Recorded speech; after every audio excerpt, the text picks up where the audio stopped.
Hi and welcome to another video. In this video we're going to take a look at device provisioning. In particular we're going to look at auto provisioning. Now you can create devices manually through the dashboard. You can also import them via CSV files, and I'll be covering that in another video. But in this video we're going to look at auto provision, and the idea of auto provisioning is the device boots up and it actually gets the access token from ThingsBoard itself, so it doesn't actually need anything configured in ThingsBoard to actually work. So it connects to the actual ThingsBoard platform, requests, in my case it's going to be an access token, but it's basically going to be in my case it's going to be an access token, but it could be some kind of other security key, and we'll see that when we look at how we set it up. And the platform responds by sending a response to the requesting client, and it responds with the actual access token or the security key that it needs to connect, and then the client connects with that or using that key. What you'd probably have, or what most people have, you'd have a client that would be bulk creating these, would actually cycle through and create several devices in one pass. Now for this to work we need to create a device profile for the provisioning, and there are a couple of options available there, and the one we're going to be using is this one here, allow creating new devices, and we're going to use an access token, but we can also use MQTT basic or X509 certificates. But say we're going to use access token as that's the most common way of connecting. So let's take a look first at the device profile. There's a profile here. So I've actually created one already called provision, but all we do, and let's just create another one, a dummy one, and we give it a name, so we call that one prov2, and then we're going to configure the transport. Now you can provision using HTTP, MQTT or co-op. We're going to be doing MQTT in this video. We're not going to configure anything else. We're not going to configure any alarm rules or anything.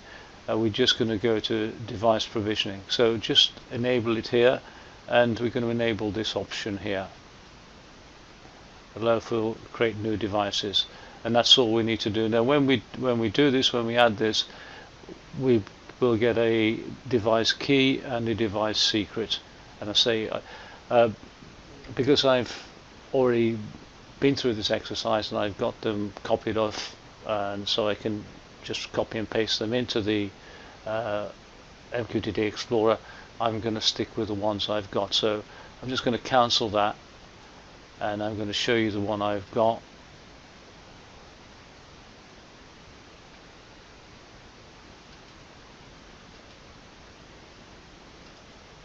And you can see here, and there's the device key, and there's the device secret, which we'll need as part of the payload. Now if I cancel that, now this is what the payload is going to look like. We're going to put a device name here, and this is a variable, so we're going to change this each time we make the request. Then we're going to put the key here and the secret here. Now this stays the same, so if we make 100 requests for new devices, the only thing that will change is the device name, and I'll show you that when we do it. And we'll get a response back, either success or failure, along with the access token, and you can see it here. Or if we're using X509, then we'll get that certificate. If we're using basic, then we'll get the username, password. But say we're going to expect the access token. There is another format for the payload, which I'll illustrate as well, which is the same, except here we're actually going to configure our own access token. So we're going to, credentials type is access token, and the token is here. We're going to put the token in here.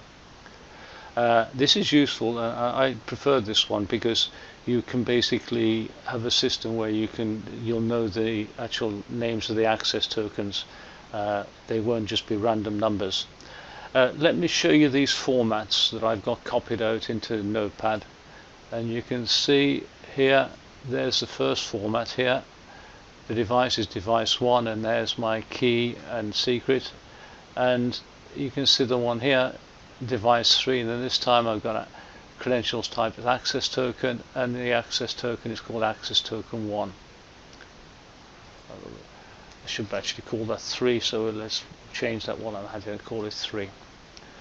Okay, so let's see how it works. What I'm going to do is I'm going to use MQTT Explorer to do this.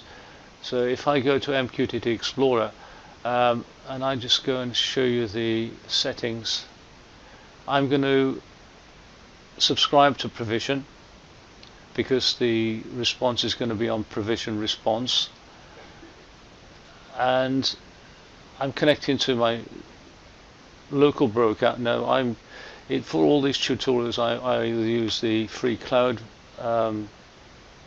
instance, or I use the community edition instance that I've got on my Linux server running under Docker. So it's a Docker image that I'm using. I'm using this because it supports more devices. The free cloud version only supports 5 devices, so if we're going to create multiple devices, then I need to use the Docker one. So in all my tutorials that I'm doing on ThingsBoard, I'll be using either the free cloud version or I'll be using the Docker version, the community edition version. Okay, so let's just connect, and I am using a different port, and that's because running on that Linux server is also a Mosquito broker that I'm using for something else, so I have to keep clear of that. So let's connect to it, and you can see here I'm going to publish on provision request, and this is the payload device 1, and then I just publish it and I get my response up here, and you can see it here, access token success, and there's the access token here. Now this is what I'd use in a client to connect to the broker, to ThingsBoard. If I go and look at ThingsBoard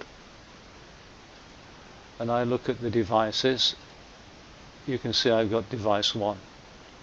So let's go back to Explorer and we'll change our request, and we call it device 2,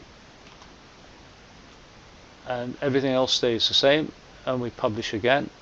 And let's go back to ThingsBoard and refresh it,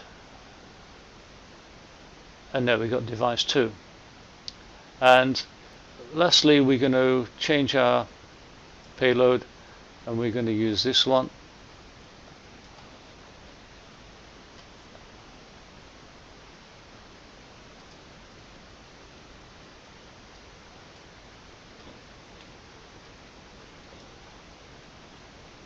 So it's going to be called access token 3. Nothing else changes. Publish. Let's have a look at ThingsBoard. And there's our device 3. And if I open up our device 3 and look at our access token, copy access token, put it into Notepad, and you can see here it's access token 3. Okay, so that's how to auto provision devices using MQTT. Okay, just to finish, if you haven't got access to MQTT Explorer, the documentation does provide the code for Mosquito Sub and Mosquito Pub that you can use here. But if you can, I'd download and install MQTT Explorer. It's a very useful tool if you're working with MQTT. Okay, I'll put a link to the tutorial on the site that covers this, and the tutorial also contains links to the online documentation, which is very useful. So I'll put all those links in the description below. So if you've got comments, then leave them below. If you liked it, then obviously give the video a thumbs up, and until next time, bye.